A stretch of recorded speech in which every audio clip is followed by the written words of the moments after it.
বকেয়া বেতন সহ কয়েক দফা দাবিকে সামনে রেখে বিক্ষোভে নামলেন কাঁকসা গোপালপুরের একটি বেসরকারি গ্যাস উত্তোলক সংস্থার নিরাপত্তারক্ষীরা। বিক্ষোভের জেরে সংস্থার ওয়্যারহাউসের সামনে উত্তেজনা সৃষ্টি হয়। বিক্ষোভকারীদের অভিযোগ, সংস্থার অধীনে যে সমস্ত নিরাপত্তারক্ষী রয়েছে তাদের নির্দিষ্ট সময়ে বেতন হয় না, অনেকের বেতন বকেয়া রয়েছে।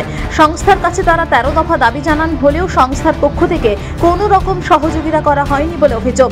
বিক্ষোভকারীরা সকলেই তৃণমূল শ্রমিক সংগঠনের সাথে যুক্ত। এ বিষয়ে তারা দলের ঊর্ধ্বতন নেতাকর্মীদের জানিয়েছিলেন, কিন্তু দলের পক্ষ থেকে সহযোগিতা তারা পায়নি। নিরাপত্তারক্ষী হিসেবে তাদের নিয়োগ করা হলেও তাদের বর্তমানে ওয়াচম্যান হিসেবে কাজ করানো হচ্ছে। যদিও এই বিষয়ে সমস্ত অভিযোগ অস্বীকার করেছেন সংস্থার আধিকারিক সিদ্ধার্থ পান্ডে। ঊর্ধ্বতন কর্তৃপক্ষকে বিষয়টি জানানো হয়েছে, দ্রুত সমস্যার সমাধান হবে এমনটাই দাবি সংশ্লিষ্ট সংস্থার আধিকারিকদের। আমাদের এসআরওএল-এর যে সমস্ত নিরাপত্তারক্ষী রয়েছে, সিকিউরিটিরা রয়েছে, তাদের পেমেন্ট সঠিক সময়ে হচ্ছে না। পেমেন্ট দেওয়া নিয়ে টালবাহানা। আমাদের এই কোম্পানি বলেছিল যে প্রত্যেকটা সিকিউরিটিকে 15 তারিখের মধ্যে আমরা অবশ্যই পেমেন্ট করে দেবো, কিন্তু দেখা যায় আজকে হচ্ছে 17 তারিখ, কিন্তু 17 তারিখ পর্যন্ত কোনো পেমেন্টের ওদের কোনো ঠিক ঠিকানা নেই। সেই বিষয়ে আজকে আমাদের প্রথমে আজ যে ওয়্যারহাউস রয়েছে গোপালপুর, সেখানে আমাদের আজকে বিক্ষোভ সভা শুরু করেছি। তাছাড়াও এর সাথে আমরা এই সংস্থাকে আমাদের 13 দফা দাবি দিয়েছিলাম। প্রথমে ওনারা সর্বপ্রথম যখন আমাদের এখানে এসেছিলেন তখন ওনারা সিকিউরিটি হিসাবে নিযুক্ত করেছিলেন। পরবর্তীকালে ওনারা ধাপে ধাপে সিকিউরিটি থেকে প্রথমে আমাদের ওয়াচম্যান, আমাদের ডেজিগনেশন কমিয়ে দেওয়া হয়, কিন্তু সিকিউরিটির কাজ ওনারা করিয়ে নেন। পরবর্তীকালে আবার ম্যানেজমেন্ট তাদের নিয়ে আমাদের বর্তমানে এখন কেয়ারটেকারের পদে রেখেছে। কোনো পে স্লিপ আমাদেরকে দেওয়া হয় না।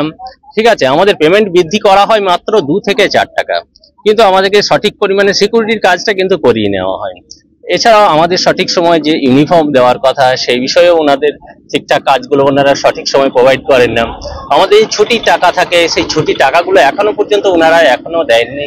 সেই বিষয়ে সমস্ত কিছু যে আমাদের ইনক্রিমেন্ট সঠিক সময় যাতে আমাদের হয়, আমাদের যে চাইছে না, আমরা চাইছি সর্বপ্রথম আমাদের দাবি হচ্ছে যে আমাদের যে ন্যূনতম যেটা সিএলসি রেট আছে সেই হিসেবে আমাদের পেমেন্টটা দিতে হবে। সর্বপ্রথম আমাদের সিএলসি রেট হিসেবে আমাদের পেমেন্ট দেওয়া হচ্ছে না, সিএলসি রেটে আমাদের পেমেন্ট দেওয়া হোক।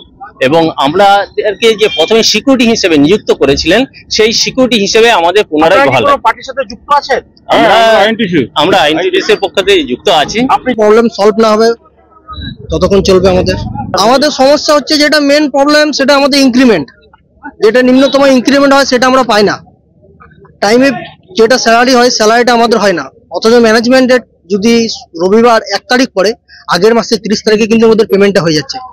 কিন্তু আমাদের সেক্ষেত্রে দেখা যাচ্ছে 16 তারিখ, 17 তারিখ, 18, কোনো ঠিক ঠিকানা নেই। যতক্ষণ পর্যন্ত কোনো ঝুট ঝামেলা না হবে এরা কিন্তু ক্লিয়ার ভাবে পেমেন্টে ক্লিয়ার করতে চায় না।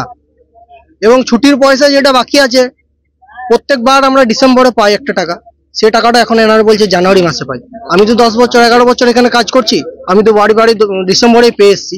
তো এবারে ওনারা বলছেন জানুয়ারি কাজ করছি। আমার 10 বছর। প্রথম কথা হচ্ছে যে আমাদের যে সমস্ত ওয়ার্কাররা চাকরি করছে এখানে, সিকিউরিটি আরো অন্যান্য স্টাফ যারা করছে, তারা দীর্ঘদিন ধরে বঞ্চিত হচ্ছে।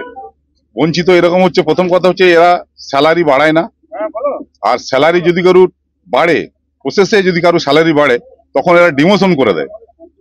প্রথম এরা সিকিউরিটি জয়েন করেছিল, সিকিউরিটি হওয়ার পরে সিকিউরিটি যে স্যালারি, সেই স্যালারিটা বেড়ে যাবে ভেবে যখন বেড়ে যাওয়ার সময় হলো, তখন এদেরকে কেয়ারটেকার করে দেওয়া হলো, যাতে পেমেন্টটাকে আবার কমিয়ে দেওয়া হয়। এইভাবে এরা দীর্ঘদিন ধরে চালাচ্ছে, বঞ্চিত করছে। আমরা উচ্চ নেতৃত্বের কাছে আপিল করেছি। কোন দলের? তৃণমূল, টিএমসি। তৃণমূলের আমাদের জেলা সভাপতি মাননীয় নরেন্দ্রনাথ চক্রবর্তী, আমাদের প্রেসিডেন্ট, ডিস্ট্রিক্ট প্রেসিডেন্ট অভিজিৎ ঘটক, ওনাদের কাছে আমরা আপিল করেছি। এই নিয়ে সিটি সেন্টারে কয়েক দফা কথাও হয়েছে। ওখানে প্রেজেন্ট ছিল আমার কাঁকসার ব্লক সভাপতি নব সামন্ত, শতদীপ ঘটক অন্ডাল ব্লক সভাপতি, এবং উচ্চ নেতৃত্বের আরো সবাই, অভিজিৎ বাবু, নরেন বাবু সবাই ছিলেন, আমরাও ছিলাম, আমাদের ওয়ার্কাররাও ছিল। কিন্তু শুধু কথাই রয়ে যাচ্ছে, কথাটা কিন্তু কোনো ফলপ্রসূ কিছু হচ্ছে না। और हम लोग कोशिश कर रहे हैं कि जल्द से जल्द इन लोगों का समाधान हो जाए।